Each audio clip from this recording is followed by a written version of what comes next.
Assalamualaikum warahmatullahi wabarakatuh. Selamat pagi. Perkenalkan, nama saya Zulfani Larasati dari program studi S1 Akuntansi Universitas Cyber Asia.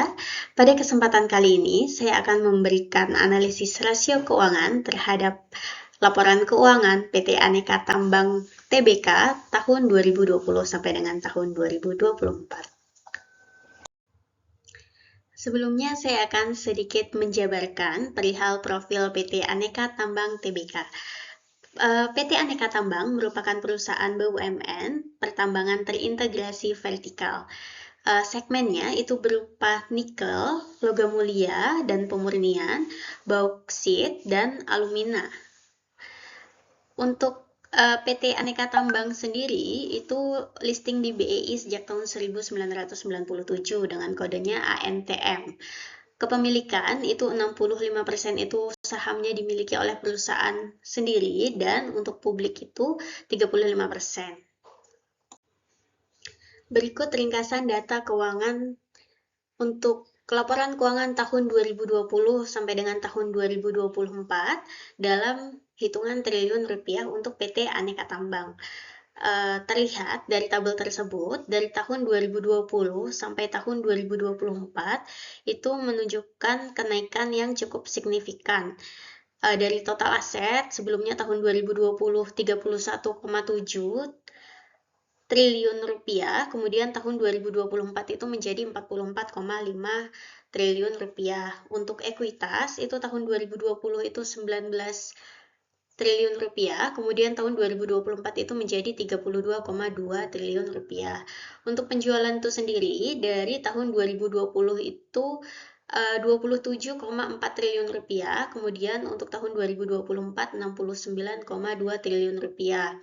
Kemudian untuk laba bersihnya tahun 2020 itu 1,1 triliun rupiah dan 2024 itu menunjukkan angka 3,6 triliun rupiah.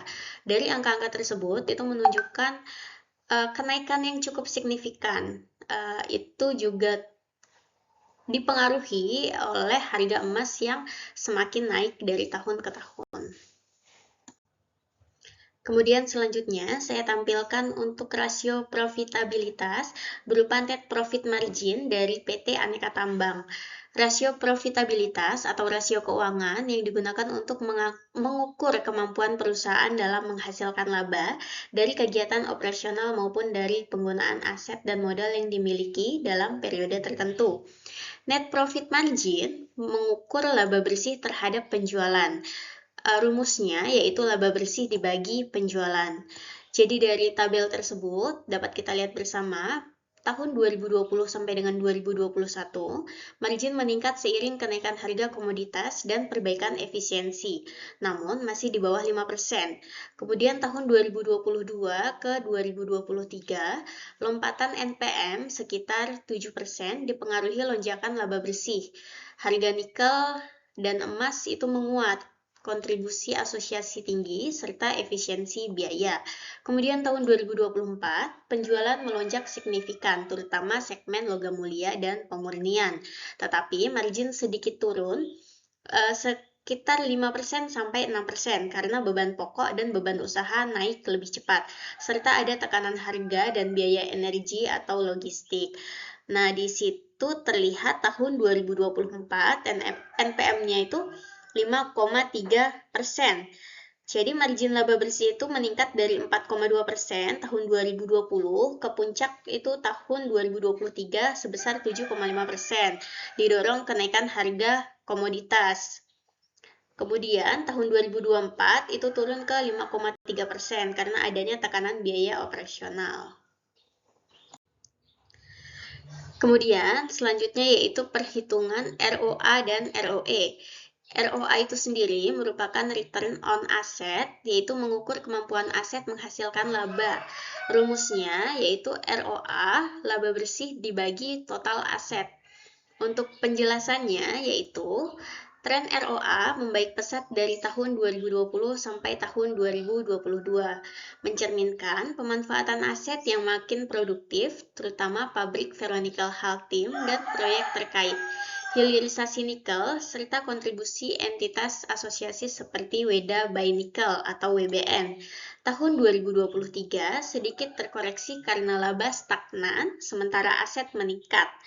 Di tahun 2024 kembali membaik dengan kenaikan laba bersih, menandakan kemampuan aset menghasilkan laba lebih tinggi.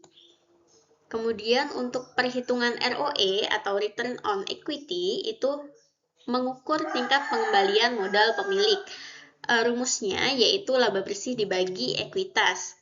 Untuk penjelasan pada tabel tersebut, yaitu ROE meningkat konsisten, artinya pengembalian kepada pemegang saham semakin baik, dengan puncak sekitar lebih dari 10% di tahun 2024. Kenaikan ROE itu didorong kombinasi profitabilitas yang lebih tinggi dan penggunaan utang yang relatif moderat. Jadi, kedua rasio di atas, ROA dan ROE, itu menunjukkan tren positif, yaitu dia mencerminkan pemanfaatan aset yang produktif dan pengembalian yang meningkat ke pemegang saham. Kemudian, yang selanjutnya yaitu perbandingan antara rasio likuiditas dari tahun ke tahun. Rasio likuiditas atau disebut current ratio itu merupakan rasio keuangan yang digunakan untuk mengukur kemampuan perusahaan dalam memenuhi kewajiban jangka pendeknya dengan menggunakan aset lancar yang dimiliki. Rumusnya yaitu aset lancar dibagi liabilitas jangka pendek. Berikut tabel untuk current ratio PT Aneka Tambang dari tahun 2020 sampai dengan tahun 2024. Di tahun 2020, posisi likuiditas cukup ketat, 1,2 kali, namun masih di atas batas aman minimum yaitu 1 kali. Tahun 2021 sampai 2022, current ratio menguat menjadi sekitar 1,8 sampai dengan 2,2 kali akibat kas, piutang, dan persediaan yang naik, sementara utang lancar lebih terkontrol. Tahun 2023 sampai dengan 2024 tetap kuat di atas 2 kali, menunjukkan kemampuan membayar kewajiban jangka pendek sangat memadai. Likuiditas sangat sehat dengan current rasio di atas 2 kali sejak 2022. Itu menunjukkan kemampuan membayar kewajiban jangka pendek yang kuat. Kemudian selanjutnya rasio leverage atau struktur modal. Rasio leverage itu sendiri merupakan rasio keuangan yang digunakan untuk mengukur seberapa besar perusahaan menggunakan hutang untuk membiayai aset dan kegiatan operasionalnya dibanding dengan modal sendiri. Rasio ini menunjukkan tingkat resiko keuangan perusahaan serta kemampuan perusahaan dalam memenuhi kewajiban jangka panjangnya. Itu yang pertama ada debt to equity ratio atau DER. DER itu sendiri memiliki rumus yaitu total liabilitas dibagi dengan total ekuitas, membandingkan antara total hutang dengan modal sendiri. Penjelasan dari tabel di atas yaitu DER tahun 2020 sampai dengan tahun 2024. Itu DER atau debt to equity ratio turun dari 0,67 kali tahun 2020 menjadi sekitar 0,38 kali tahun 2022 sampai 2024. Artinya, pembiayaan lebih banyak bertumpu pada ekuitas daripada hutang. Risiko keuangan atau financial risk relatif rendah. Perusahaan memiliki ruang untuk mengambil hutang tambahan jika dibutuhkan untuk ekspansi. Kemudian, selain DER, ada juga yang disebut DAR atau Debt to Asset Ratio. Itu menggunakan rumus total liabilitas dibagi total aset, yaitu membandingkan antara total hutang dengan total aset. Pada tabel tersebut, saya menunjukkan DAR tahun 2020 sampai dengan tahun 2024. Rasio hutang terhadap aset konsisten menurun hingga di kisaran 27-30%. Hal ini menunjukkan struktur modal yang konservatif dan solvabilitas yang kuat. Dari beberapa hal yang telah saya jelaskan sebelumnya, terdapat beberapa faktor pendorong kinerja PT Antam tahun 2020 sampai dengan tahun 2024. Yang pertama yaitu harga komoditas nikel dan emas yang kuat. tahun 2021 sampai dengan 2023. Jadi pada periode tersebut itu mengalami lonjakan harga nikel karena meningkatnya permintaan untuk baterai kendaraan listrik dan transisi energi global. Harga emas juga naik sebagai safe haven di tengah ketidakpastian ekonomi global. Hal ini meningkatkan margin keuntungan Antam secara signifikan. Kemudian poin kedua, kontribusi entitas asosiasi WBN, HNM, dan BAI. Antam memiliki kepemilikan 20-50% di perusahaan asosiasi seperti WBN atau Weda Bay Nickel, joint venture nikel terbesar, kemudian NHM, Nusa Halmahera Minerals, yaitu tambang ferronikel, dan BAI, Borneo Alumina Indonesia, yaitu proyek bauksit alumina. Metode ekuitas mencatat bagian keuntungan asosiasi langsung ke laba bersih Antam tanpa melalui operasional berkontribusi sebesar 452 miliar di tahun 2021. Kemudian untuk poin ketiga, efisiensi operasional dan pengendalian biaya. Antam melakukan optimalisasi supply chain dan negosiasi kontrak logistik. Kemudian pengendalian beban pokok penjualan dan pengurangan hutang. DER turun dari 0,67 kali menjadi 0,38 kali. Hasilnya, ROA meningkat dari 36% tahun 2020 menjadi 8% tahun 2024. Kemudian poin keempat, volume penjualan meningkat, terutama logam mulia, tahun 2024. Jadi tahun 2024 itu meningkat sebesar 68,5% menjadi 69,2 triliun. Itu didominasi dari segmen logam mulia. Karena harga emas global itu mencapai rekor yaitu 2.400 sampai 2.700 US dollar per troy ounce. Demand domestik tinggi sebagai heading inflasi, peningkatan kapasitas produksi dan diversifikasi produk emas batangan. Jadi seperti yang kita ketahui bersama, untuk tahun 2024 termasuk tahun 2025 dan 2026 ini, harga emas terus-terusan melonjak. Bahkan pada satu pekan terakhir, harga emas bisa mencapai 3 juta rupiah untuk per 1 gram logam mulia Antam. Jadi, untuk kesimpulan pada analisis laporan keuangan, menggunakan analisis rasio keuangan, yaitu yang pertama, profitabilitas meningkat signifikan dengan ROE lebih besar dari 10% di tahun 2024. Artinya, kemampuan menghasilkan untung PT Antam itu sangat baik. ROE atau Return on Equity, yaitu seberapa besar keuntungan dari modal pemegang saham. Jadi di tahun 2020 itu 6%, di 2024 sampai 12%. Jadi dari setiap 100 modal pemegang saham, perusahaan menghasilkan untung 11 sampai 12 rupiah. Kesimpulannya, Antam semakin baik atau semakin pintar dalam menghasilkan laba. Kemudian poin kedua, likuiditas. Likuiditas PT Antam itu sangat sehat, yaitu di atas 2 kali dan resikonya rendah. Artinya, perusahaan punya cukup uang untuk bayar hutang jangka pendek. Current ratio, perbandingan aset lancar dengan utang lancar. Angka 2021 itu menunjukkan 1,21 kali, tahun 2024 menunjukkan 2,32 kali. Analoginya, setiap 1 rupiah hutang dijamin oleh 2,32 aset lancar, berupa kas, piutang, dan lain-lain. Jadi kesimpulannya, Antam tidak akan kesulitan untuk membayar hutang dalam waktu dekat.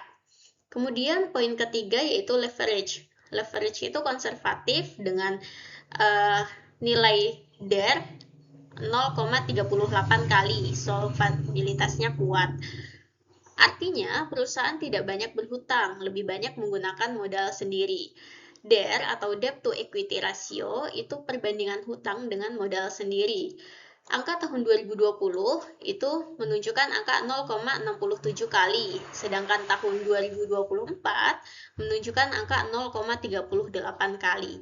Jadi analoginya, setiap 1 rupiah modal sendiri hanya ditemani dengan 0,3 rupiah modal yang dihasilkan dari hutang. Kesimpulannya, Antam memiliki ruang besar untuk pinjam uang kembali apabila PT Antam membutuhkan ekspansi. Kemudian untuk poin keempat, efisiensi, perputaran tinggi arus kas operasi positif. Artinya, perusahaan produktif menggunakan aset dan menghasilkan kas. ROA itu naik tahun 2020 3,6% dan tahun 2024 8%. Artinya aset lebih produktif. Kas bertambah dari 4 triliun di tahun 2020 menjadi 8,5 triliun tahun 2024. Operasi efisien, biaya terkendali, margin terjaga. Kesimpulannya, Antam tidak boros dan memiliki banyak kas untuk operasional. Kemudian selanjutnya, berikut beberapa rekomendasi untuk PT Antam, yaitu yang pertama, pertahankan struktur modal konservatif untuk stabilitas. Artinya, jangan terlalu banyak berhutang, andalkan modal sendiri. DER saat ini hanya 0,38 kali, sangat rendah dan sehat. Ketika hutang rendah, itu dia tidak tertekan saat kondisi ekonomi sulit, lebih aman dan stabil untuk jangka panjang. Analoginya, seperti membeli rumah dengan uang sendiri, dia tidak KPR, lebih tenang karena tidak ada cicilan. Kemudian yang kedua, memanfaatkan likuiditas kuat untuk investasi strategis. Artinya, gunakan kas yang melimpah, 8,5 triliun untuk ekspansi menguntungkan. Current rasio menunjukkan angka 2,32 kali, artinya kasnya sangat banyak. Apabila kas manggur, itu artinya sia-sia dan harus lebih produktif lagi. Investasi ke tambang baru, teknologi, atau akuisisi. Analoginya, apabila kita memiliki tabungan yang besar di bank, lebih baik dibuka untuk buka usaha yang baru yang menghasilkan daripada uang tersebut hanya mengendap.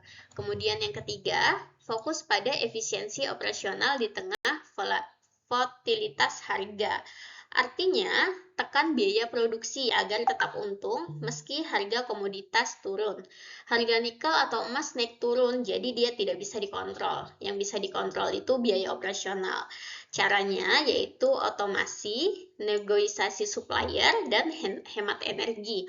Analoginya, apabila kita samakan dengan ojek online, saat harga bensin naik, mereka harus cari cara supaya hemat BBM atau eco-driving agar tetap untung. Kemudian poin keempat, kembangkan diversifikasi produk untuk mitigasi resiko. Artinya, jangan hanya mengandalkan nikel dan emas, kembangkanlah produk lain. Jika hanya menjual 1-2 produk, resiko besar kalau harganya anjlok. Solusinya, tambah produk, bauksit, alumina, tembaga, kobalt. Saat nikel turun, emas atau alumina bisa jadi penyelamat. Jadi apabila analoginya nih, pedagang buah tuh jangan hanya menjual durian. Kalau misalkan duriannya harganya sedang rendah, kita masih punya cadangan, kita bisa jual mangga, jeruk, apel, dan lain-lain. Begitu. Dengan 4 strategi ini, PT Antam bisa tumbuh stabil dengan resiko minimal di masa depan. Oke. Baik, berikut tadi adalah penjelasan dari saya mengenai analisis laporan keuangan menggunakan analisis rasio keuangan PT Antam atau PT Aneka Tambang Tbk tahun laporan keuangan 2020 sampai dengan tahun laporan keuangan 2024. Sekian dari saya, kurang dan lebihnya mohon maaf. Wassalamualaikum warahmatullahi wabarakatuh.